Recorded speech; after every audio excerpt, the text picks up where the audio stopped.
I'm here with Susan Moore, and I'm very impressed. We should say also, Rachel Elner on camera.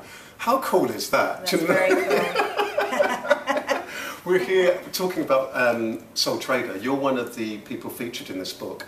And you know, only when I was writing this book, I learned your remarkable story, because you're like many people who will have a life event where they decide suddenly that how they've been working, what they've been doing before, hasn't worked for them, they want to be their own boss. So you run More VA, you provide virtual assistant support, and you work with a handful of experts to help them raise their profile. Yes. Tell us in a nutshell, what was your story from going from corporate world to deciding to be your own boss? Okay, well, I was in the corporate world primarily in finance and in investment and wealth management, and I had probably what was one of the nicest, most exciting and most interesting PA roles in the city and overseas, and I spent an awful lot of my time travelling on business globally, which sounds very glam, but as anyone who doesn't know, you see the inside of a hotel and you see a lot of airport lounges basically.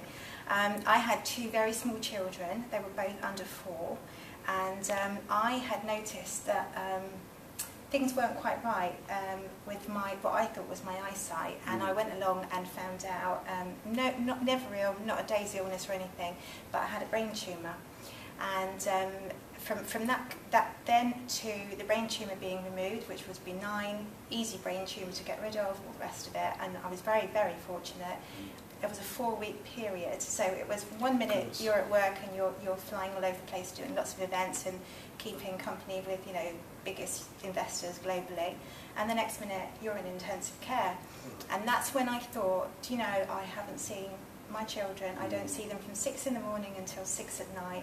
I don't want this to be my life and that to be their recollection of me.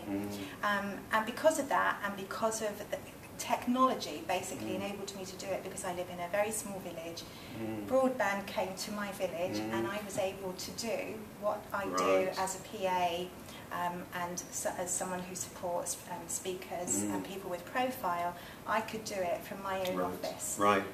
And so it sounds like all that whole realisation, the whole thing came quite quickly. Not only, you know, this really difficult, you know, diagnosis and having to have an operation, but then realising that actually there was is it like that? Did the whole thing happen quite quickly? It had been in the back of my mind, and you know, you read about people who are doing this and you think, well, you know, I could do that, but there are school fees, but there's this, but there's that, and it's always going to be tomorrow, until you realise tomorrow is going to always be tomorrow, and you have a finite amount of time, and you want to use it well and in a way that is right for you and right for the people who are around you. But I wanted still to be very much involved in the business world, to develop myself. Business is always something that I've been interested in apart from having a job, and I very much knew that I didn't want to be a stay-at-home mum. That wouldn't suit me. I think I'm a better person if I'm doing something that's a bit more interesting from day to day, and that's why I decided to set up on my own. I approached the 2 people who had been my employers most recently. One was a hedge fund manager, and one was an international airline, and they both became my first 2 clients. Wow, and that's really good news for those people who are wondering, watching this, and they're wondering, can I do it? You know, because having that conversation and just having that call is really interesting, that it can be done. And very often people do find, isn't it, that the people they've worked with may well become their first client. I know that it's been an interesting journey. You won Virtual Assistant of the Year. You've always been passionate about actually helping other people into that industry, including also, and it sounds as though there's a real calling there, because again, other people, there's another way that they can make a living that might well work for them by doing work, particularly obviously people being PAs, and having that flexibility so they can work from home if they've got kids or what have you. Absolutely. Is that part of that passion? Very much so, because I think there's an awful lot of expertise and experience that companies lose once they lose staff, and because of the huge demographic and economic shifts that we're seeing now, it's not just about people at the virtual assistance level, it's all the way up to executives who, you know, they might get to age 50, they're pretty expensive for companies to retain. The world of work doesn't look anything like it did 10 years ago or even 5 years ago. So in terms of companies losing all of that expertise from PAs all the way up to directors, it makes sense that in some way you're able to retain it. Because if you are a senior director and you leave an organisation, but you still have perhaps a non-exec role, you're a trustee, you're a consultant, or you're working within your area of technical expertise, the last thing you want to do or have time to do is all of the stuff that goes on around running your business. You want to do what you're good at, and therefore it makes sense to build a team around you. One thing I want to ask before we close is that because you support a number of business owners, I wonder what's your experience on what change you've seen in business owners. You've been on your own journey. The people who you support, have you noticed any change in them? Because the Sole Trader book is really all about people doing what they love and doing what they love with love and caring about their customers and I guess doing business in a more authentic and more sustainable way. Have you noticed any change in the people who it is that you've been supporting and in business generally in the time that you've been, you know, a virtual PA, you're running the business? I know you don't do as much of that yourself now, but you do supporting the experts. What changes, if any, have you seen? I think there are two things really that I notice, and that is that people are much more switched on already to working with a remote team. So there are large organisations now who have given up some or all of their premises, who are working in a much more streamlined fashion, and so they'll have their whole team. It might be their whole sales team, and I think Motorola springs to mind here.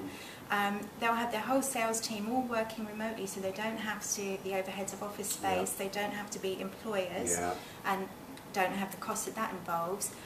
So I think that's been a huge shift, because once they are open to the idea of working with a remote team, then, you know, it just grows and grows. And that's a good point, because it's revolutionised business. So one person can be doing one thing and they can, you know, outsource all sorts of bits and be able to develop a very strong business. So I guess in your sector that's been the case, but in so many areas that people can have, they could be one of them here in the UK, have somebody in the States, they could have somebody in India, somebody in Brazil, somebody wherever it is, somewhere in Europe, and to do that. And you indicate there was another change that you would see. Yeah, the other change I would say, when I first set up my business in 2006, I would say that predominantly the clients that I had were sort of sole or maybe two people in a business, but now there are, as I said, there are much bigger organisations.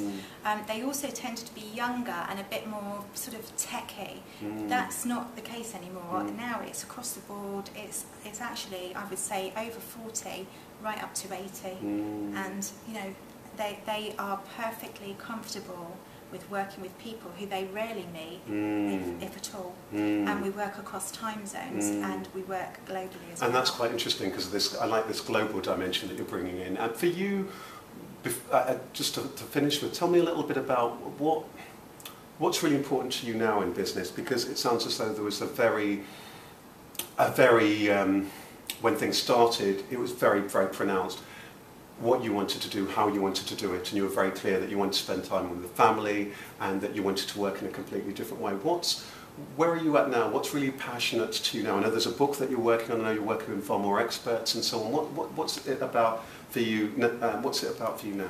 I think it's really about showing people who set up their own business, perhaps for the first time, and perhaps they're not 25, perhaps they are 50 or 60, that you can have a really good team of people around you, and that it can all work. So it's enabling them to set up and run and grow their business, because the team grows with you.